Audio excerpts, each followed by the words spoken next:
हिसाब नोट करता रहेगा, उसी अनुसार आपको गाइड करता रहेगा। कई बार तो आपको बोलने की भी आवश्यकता नहीं पड़ेगी। ऐसे सहयोग बन जाएंगे कि आपके मन में अगर कुछ प्रश्न उत्पन्न होंगे भी तो उसके उत्तर आपको प्राप्त हो जाएंगे और धीरे धीरे आप आध्यात्मिक लक्ष्य की ओर आगे बढ़ते जाएंगे।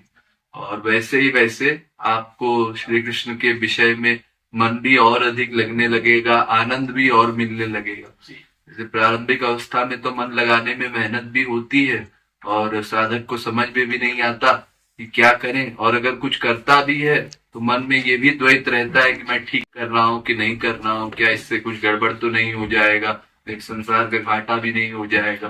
तो ये सब जो प्रश्न है ये धीरे धीरे साधना करते करते समाप्त हो जाते हैं और वो साधक फिर उत्साह महसूस करता है भगवान नाम संकीर्तन में। उसका जीवन ही हो जाता है कि वो केवल भगवान का स्मरण करता है।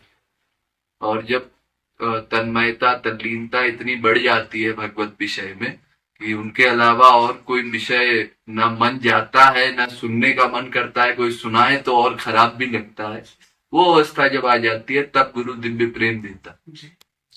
उससे पहले तो हमारा बस एक ही धर्म है। जैसे आपने बताया महाराज जी के प्रवचन सुन के हमारे अंतःकरण पर प्रभाव पड़ा, तो महाराज जी की बताई गई साधना हम लोग करें, है ना। और जितना हमारे पास समय बचता है साधना के अलावा और संसारिक काम के अलावा, उसमें लेक्चर सुनने का भी एक अभ्यास डालें कि दिन में हम कुछ ना कुछ 10-15 मिनट प्रवचन सुने। कि तत्व ज्ञान ऐसा है कि अगर उसको बार बार न सुना जाए तो भूल जाता है, और अगर याद भी रहता है तो मौखिक रूप से याद रहता है, जो करते समय व्यक्ति आप भूल कर जाता है। तो जब प्रवचन में वो बातें फिर से सुनता है तो फिर सतर्क हो जाता है। तो इसलिए ये तो अभ्यास बनाना चाहिए। और फिर दूसरी बात, आप प्रवचन सुनने का अभ्यास बनाएंगे तो गुरु का भी दर्शन होता रहेगा और ये भी फीलिंग रहेगी कि गुरु की वाणी हम सुन रहे हैं। और गुरु की वाणी सुनने पर भी अंतःकरण में प्रभाव पड़ता है। अगर हम लोग उसका मतलब भी ठीक ठीक न समझ पाए तो भी केवल उनके शब्द सुनने मात्र से हमारे अंतःकरण में परिवर्तन आता है। तो इसलिए करना तो यही है कि जैसी उन्होंने साधना बताई है वैसी साधना करते रहे। इसके अलावा गुरु बनाने का और कोई तरीका नहीं। बस ये है कि जहां हमको अनुकूल वातावरण मिले वहीं हमको जाने का प्रयत्न करना है। महापुरुष मिलने पर भी ये नहीं सोचना है हमको कि बस कोई गुरु हमको मिल गया तो बस अपना काम बन गया। हमको और अपने आप को बिगाड़ना नहीं। अनादिकाल से अब तक बहुत बिगाड़ दिया है हमने अपने मन को। तो ये देख करके कि जहां हमको गलत माहौल मिले या जहां गलत बातें सुनने को मिले, कुसंग की बातें सुनने को मिले, उसको हम कम से कम करने का प्रयत्न करें। अपने संसार में काम से काम रखें। जितना हमारी ड्यूटी है, जितनी नौकरी है, बस उतना करें।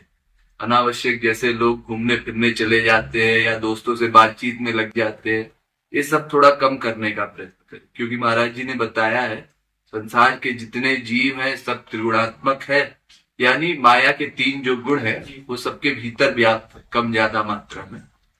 तो जब संसारी मनुष्यों का संग कोई करता है तो उसके भीतर भी संसार के गुण भर जाया करते। और भगवान ये त्रिगुण का नाश करने वाले ना। तो भगवान के अंतःकरण में आने पर हमारे अंतःकरण से मल साफ होता है माया का। तो इसलिए भगवान की शर्त ये है कि तुम गंदा करना बंद करो। ये जो अंतःकरण में माइक जीवों को ला करके तुमने अपने अंतःकरण को बिगाड़ा है, इसको और मत बिगाड़ो। मुझे अंतःकरण में धारण करो तो मैं इसको शुद्ध करूं।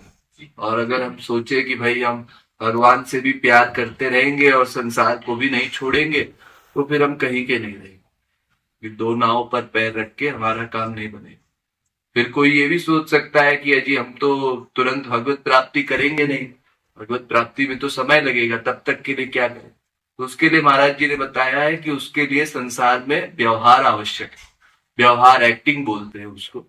जितना आवश्यक है, कोई आपके घर में आया, मान लीजिए रात के 12 बजे भले कोई क्यों ना आया हो, अब आप सोचते हैं कि कोई अतिथि है, अब इसको कुछ बोल भी नहीं सकते, तो उसकी सब सेवा वगैरह करते हैं, हर चीज करते हैं, बहुत उसमें आसक्ति भी नहीं है। पर फिर भी एक्टिंग में, या मान लीजिए किसी रिश्तेदार की शादी पड़ी, अब आपको जाना पड़ रहा है कि भाई रिश्तेदारी है हम जाएंगे, लेकिन कोई मन की आसक्ति नहीं, पड़ोसी की शादी पड़ी वहां चले गए। तो ऐसे ही संसार में व्यवहार अधिकतम, और मन का वास्तविक अटैचमेंट गुरु के आगे, भगवान के आगे ही प्रकट करे। और संसार में जब रहे तो ये समझे रहे कि संसार में सब जीव अपने स्वार्थ के अनुसार वर्क कर रहे हैं, सब जीव आनंद को चाह रहे हैं, लेकिन किसी के पास आनंद नहीं। वो आनंद या प्रेम की दिव्य निधि संतों के पास और भगवान के पास ही है। तो हम उन्हीं के पास अधिकतम समय अपना बिताए और उन्हीं में मन का अटैचमेंट करे, ताकि हमको वो दिव्य फल प्राप्त